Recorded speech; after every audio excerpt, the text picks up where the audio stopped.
Les métaux fascinent l'humanité depuis l'Antiquité. Ils brillent, résistent, conduisent, se transforment sous l'effet du feu. Mais pour les alchimistes, les métaux n'étaient pas de simples matières extraites de la Terre. Ils étaient des symboles vivants, des expressions condensées des forces cosmiques et des reflets de l'être humain lui-même. Dans la pensée alchimique, chaque métal correspond à une planète, à un principe énergétique et à une fonction organique précise dans le corps humain. Cette vision repose sur un principe fondamental de l'hermétisme. Ce qui est en haut est comme ce qui est en bas. L'être humain est un microcosme. L'univers est un macrocosme. Les métaux servent de pont symbolique entre les deux. Les origines de ces correspondances remontent à la Mésopotamie, à l'Égypte ancienne et à la Grèce hellénistique. Les alchimistes arabes puis européens du Moyen-Âge et de la Renaissance ont affiné ce système symbolique en reliant 7 métaux principaux aux 7 astres visibles à l'œil nu. L'or était associé au Soleil, l'argent à la Lune, le fer à Mars, le cuivre à Vénus, l'étain à Jupiter, le plomb à Saturne et le mercure à la planète Mercure. Ces correspondances n'étaient pas arbitraires. Les propriétés physiques de chaque métal reflétaient les qualités symboliques attribuées à sa planète. L'or ne ternit pas et rayonne comme le Soleil. L'argent reflète la lumière comme la Lune. Le fer est dur et lié à la guerre comme Mars. Le plomb est lourd et dense comme Saturne. Mais l'alchimie allait plus loin. Ces correspondances étaient également reliées aux organes du corps humain. L'or, lié au Soleil, correspond au cœur. Le cœur est le centre de la circulation et diffuse la vie dans tout le corps. Symboliquement, l'or représente la conscience, l'unité et la lumière intérieure.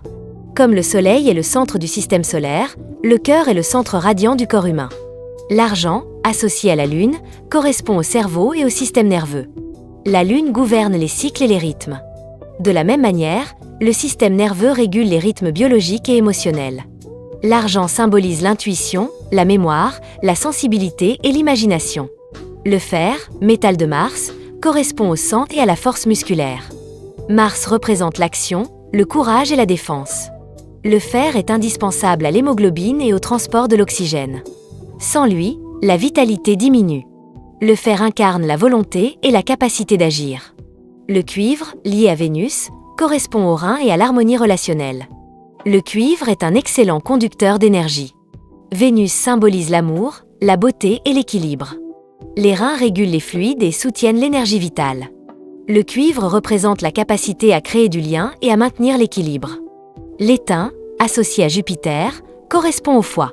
Jupiter symbolise l'expansion, la croissance et la générosité. Le foie transforme, filtre et redistribue les nutriments. Il est un organe de transformation.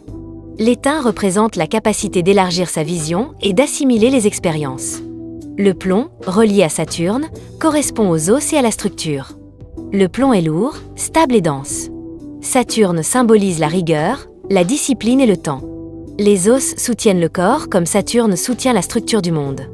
Dans l'alchimie, le plomb représente la matière brute à transformer. Le mercure est unique. Il est fluide et mobile. Il correspond au système nerveux et à la communication. Il symbolise l'intelligence, l'adaptabilité et la médiation. En alchimie, le mercure est le principe qui relie les opposés. Ces correspondances ne doivent pas être comprises littéralement. Elles sont symboliques. L'alchimie n'était pas une chimie primitive, mais une science symbolique cherchant l'unité entre matière et conscience. Le corps n'était pas considéré comme un simple mécanisme biologique.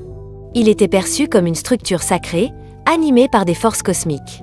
Comprendre les métaux en alchimie permet de redonner du sens au corps. Le cœur n'est pas seulement une pompe. Il est le soleil intérieur. Le sang n'est pas seulement un liquide. Il est le fer du courage. Les os ne sont pas seulement des structures. Ils sont la charpente saturnienne de la maturité. Cette vision n'entre pas en opposition avec la biologie moderne. Elle l'enrichit. Elle ajoute une profondeur symbolique à la compréhension du vivant. Dans un monde qui fragmente le corps en spécialités, l'alchimie propose une vision unifiée. Les métaux ne sont pas seulement des éléments chimiques. Ils sont des archétypes.